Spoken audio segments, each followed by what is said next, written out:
Hello everybody, my name is James, hope you're doing well and welcome back to another video, and today we're going to be talking about updates on Lando Norris following his DNF in the Dutch Grand Prix. If you enjoyed the video, make sure to leave a like and subscribe for more Formula 1 content. Also make sure to follow me on X at James's Pit Lane, I'll leave a link in the description, but let's jump straight into the video. Now, as we know, Norris was very unlucky in Zandvoort. He was running in P2 for the entire Grand Prix, but with just 7 laps to go, he retired from the race with a mechanical issue. Now, this swung the title fight in teammate Oscar Piastri's way. As we know, Piastri won the Zandvoort Grand Prix and he was going to win that Grand Prix regardless of whether Norris finished the race or not. And had Norris finished the race, Piastri was projected to extend his points gap in the standings to Norris to 16 points. But with Norris retiring from the Grand Prix, that gap has opened up to 34 points. So yeah, Piastri now does have a bit of a lead over his teammate in the standings, although Piastri doesn't feel his gap is large enough yet to feel comfortable heading into the title run-in.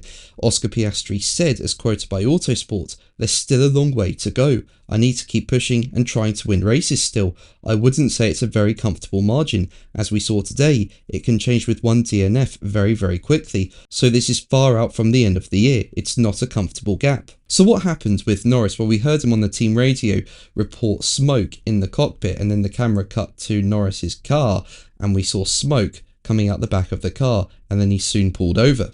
And while McLaren hasn't gone into detail about what happened with Norris's car, the team have reported that it looks like it was more of a problem on its side rather than engine supplier Mercedes, with McLaren saying that it looked like the problem originated from its chassis. Team principal Andrea Stella said, as quoted by The Race, "We've identified an issue on the chassis side and we'll do a full review before we go racing again in Monza. This is the first technical problem for the team after a long run of faultless reliability."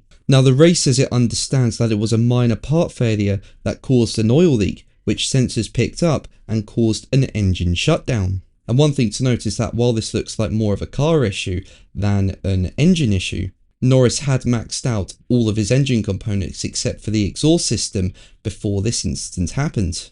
Basically, each car is allowed 4 internal combustion engines, 4 turbos, 4 MGUH systems and 4 MGUK systems, and exceeding this limit means facing a grid penalty. So could this incident have done anything to any of the engine parts that may require McLaren to take an extra component in Monza and therefore take a penalty? I mean, if they need to, it wouldn't be the worst place in the world to take a penalty, because Monza is about top-end speed. There are so many long straights and it's much easier to overtake around Monza.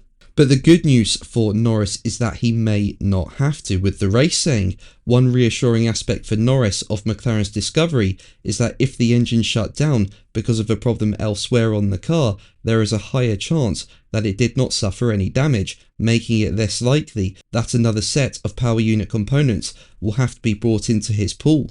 But what do you think? Let me know in the comments below. But that's going to be the video from me today. Thank you ever so much for watching. Make sure to like and subscribe for more videos, and until the next one, take care. Bye.